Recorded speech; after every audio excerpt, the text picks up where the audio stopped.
You step on the scale. The number looks fine. Your doctor checks your BMI. It falls right in the normal range. You walk out feeling pretty good about your heart health. But here's what that scale can't tell you. It can't see what's happening beneath the surface. And what's happening there, that's where the real story begins. Today we're talking about the fat you can't see. The kind that wraps around your organs, raises inflammation, and doesn't care what the scale says. Research just presented at the American Heart Association's 2026 scientific sessions has upended how we think about weight and heart disease. The finding? Your waist measurement may predict heart failure risk better than your overall weight, even if your BMI is perfectly normal. And that's not just a statistical curiosity. For millions of people, it means the health metrics they've trusted for years might be missing something critical.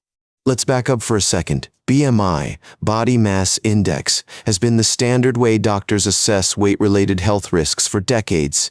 You've probably had it calculated at every checkup. It's simple math. Your weight in kilograms divided by your height in meters squared. Under 18.5 is underweight. 18.5 to 25 is normal. Over 30 is obese. Simple, clean, easy to calculate. But here's the problem, and it's a big one. BMI can't tell the difference between muscle and fat. A bodybuilder and a couch potato can have identical BMIs but completely different health profiles. One has dense muscle tissue, the other doesn't. And even more importantly, BMI doesn't tell you where your fat is stored. That location, it turns out, matters enormously. There are two main types of body fat. Subcutaneous fat sits just under your skin. It's the stuff you can pinch on your arms or thighs. Not ideal in excess, but relatively benign. Then there's visceral fat. This is the fat stored deep inside your abdomen, wrapped around your liver, your intestines, your organs. You can't pinch it. You can't see it directly.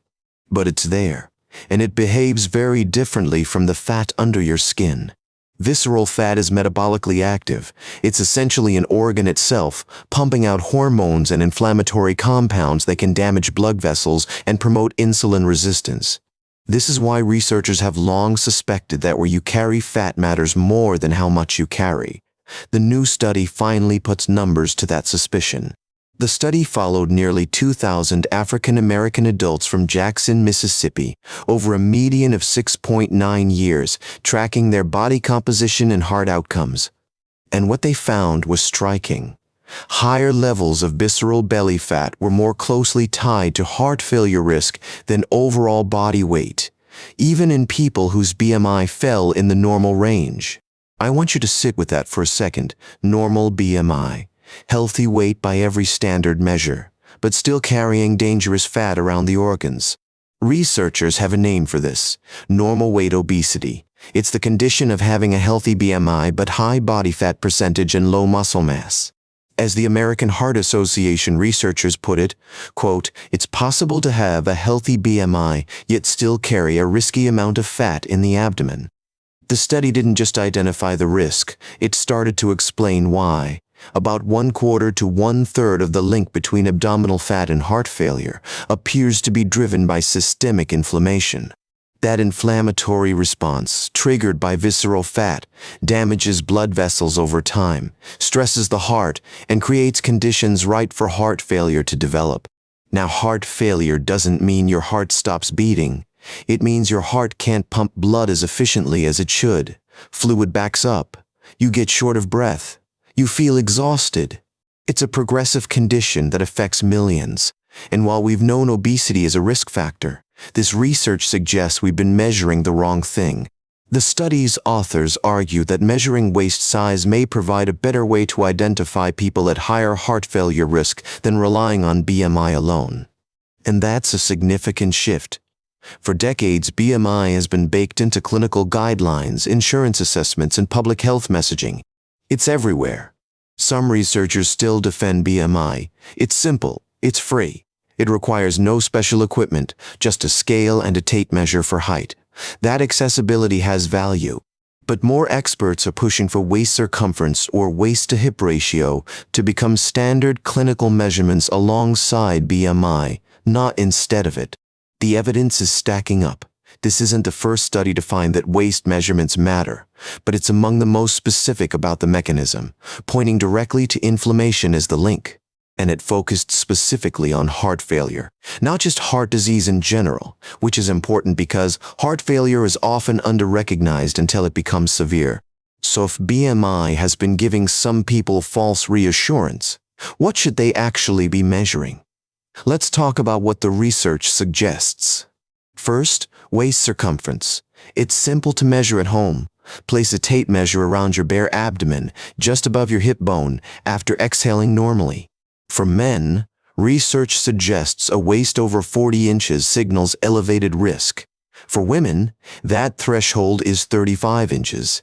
These aren't perfect cutoffs, they're starting points. But here's something important to understand. You can't spot reduced belly fat. Those ab exercises, they'll strengthen your core muscles, but they won't specifically burn visceral fat. Visceral fat responds to overall lifestyle changes, and some approaches seem to target it more effectively than others. Research points to reducing refined carbohydrates and added sugars as particularly effective for abdominal fat. That means less white bread, sugary drinks, and processed snacks. The sugar connection is interesting. Fructose in particular, especially from sweetened beverages, has been linked to increased visceral fat storage in several studies. This doesn't mean fruit is bad. Whole fruit comes with fiber that slows sugar absorption, but a glass of apple juice hits your liver very differently than an apple. Exercise matters too, and not just cardio. Resistance training, the kind that builds muscle mass, may be especially helpful for improving body composition, even when the scale doesn't move much. Remember, one problem with normal weight obesity is low muscle mass. Building muscle shifts your body composition in a favorable direction, even at the same overall weight. And then there's inflammation, which the study identified as a major pathway between belly fat and heart failure. Diet can influence inflammation levels significantly. Omega-3 fatty acids from fish, walnuts, and flaxseed may help reduce inflammation. Colorful vegetables packed with antioxidants contribute too. Ultra-processed foods, they tend to do the opposite. Now, I want to be clear about something. Everyone's body responds differently, and you should absolutely talk to your doctor before making significant changes to your diet or exercise routine. The research here is promising, but it's not a prescription. What works in a controlled study with 2,000 participants may need adjusting for your specific situation. That's a conversation for you and your healthcare provider, especially if you're on medication or have existing health conditions. What this study adds to the conversation is a clearer picture of risk and a reminder that the number on your scale is only part of the story. The researchers found that inflammation explains roughly 1/4 to 1/3 of the connection between belly fat and heart failure. That leaves plenty of room for other mechanisms we don't fully understand yet. Science is a process of refinement. What we know today will be sharpened by what we learn tomorrow. But some patterns are becoming clear enough to act on. Measuring your waist circumference gives you information your scale can't. It takes 30 seconds. It costs nothing. And it might tell you something important about your heart health. So, here's what you can do this week. Measure your waist circumference. Write it down. If it's above the threshold, 40 inches for men, 35 for women, that's worth discussing with your doctor. Don't panic if you're over. These are risk indicators, not diagnoses, but they're signals worth paying attention to, especially if you've been reassured by a normal BMI. Look at your sugar intake, particularly from beverages, sodas, sweet teas, even fruit juices. These liquid calories seem particularly linked to visceral fat accumulation. Consider adding resistance training if you haven't already. You don't need a gym membership. Body weight exercises, resistance bands, a pair of dumbbells, all can help build muscle mass. And think about inflammation. Fill half your plate with colorful vegetables. Add fish a couple times a week. Cut back on the ultra-processed stuff that comes in boxes and bags. If you're finding this helpful, consider subscribing. We cover research like this every week, translating the latest science into things you can actually do. The Jackson, Mississippi study adds to a growing body of evidence that body composition matters more than body weight. Where you store fat affects your health differently. African American communities face disproportionately high rates of heart failure. Studies like this one, focusing specifically on this population, help researchers develop more targeted interventions. Heart health isn't one size fits all. The factors that put one person at risk may be different for another. That's why research across diverse populations matters so much. So what does this mean going forward? Some researchers are calling for updated clinical guidelines that incorporate waist circumference as a standard measurement, not just an afterthought.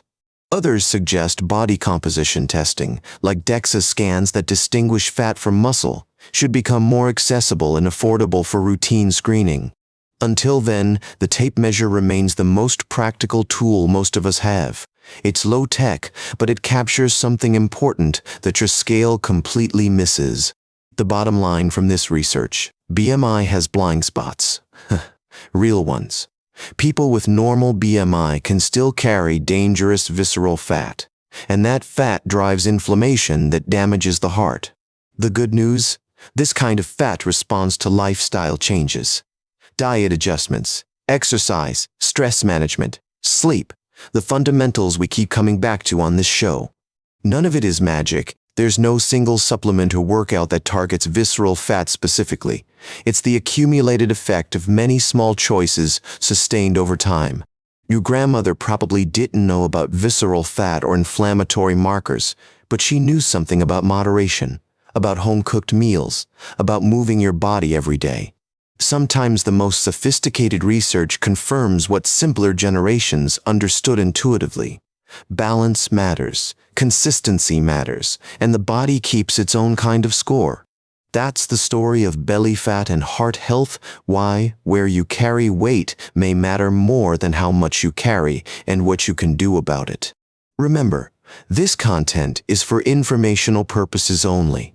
It's not a substitute for professional medical advice. Always consult your doctor before making changes to your health routine. Thanks for listening. If this was helpful, a like helps more people find us. We'll see you next time with more research you can actually use.